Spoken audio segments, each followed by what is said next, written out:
ওই কি করছিস রে? তোকে প্রথমবার শোনা আমি। হ্যাঁ, যদি ফেল হোস না তাহলে ভুলে যাবি আমি তোর মা।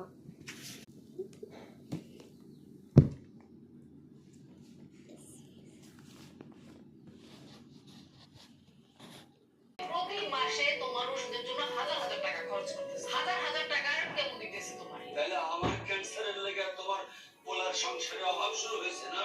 ঠিক আছে, খাও, এটা খাও, এক করে চলে যেতেছি, এই সংসারে থাকবো না আমি। সংসারে তো অনেক খরচ আছে। এই নাও তোমার ডাক্তারি রিপোর্ট। আমি কইছিলাম না আমার কোনো দোষ নাই। তোমার মায়ের খাওন জোগান দেওয়া আর হাতিরে খাওন জোগান দেওয়া ঠিক একই কথা।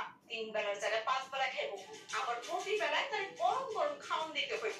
তোমার এই হাতি মায়ের খাওন জোগান দেওয়া আমার পক্ষে সম্ভব। এখানে দেখি তো কামে সিন্ডি।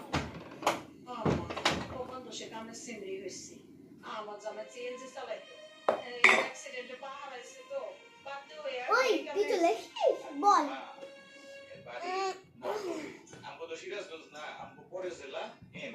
দেখে কথা বল। বল এক্সাম কেন হলো? ভালো হইছে। এর কাজটা বুঝাই দাও, আমি তাহলে দোকানে যাই। হ্যাঁ, দোকানটা বড় লোক গিয়ে আমি ছুটে নয় না। শোনো, হেল লাগে আমি বেশি কথা কইও না। তোমার কিছু বুঝাই দিতে হইলে আমারে কইও, আমি বুঝাই দেব। আচ্ছা, আপনি যেমনে কইবেন আমি হেমনেই করি। আচ্ছা, তো চলো তোমার কামটা বুঝাই দিই। আসো।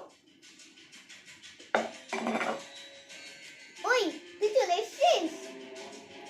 দাঁড়া বস। বল তোর এক্সাম কেমন হলো? তুমি বল বল। তুমি এই ঘরে কি? হ্যাঁ, আপনি কে? আমি ছাদে গেলাম কাপড় শুকাইতে। আমার খবর আমাকে দিতে পারবি? সেই দিন আমি এই বাড়ি ছেড়ে চলে যাব।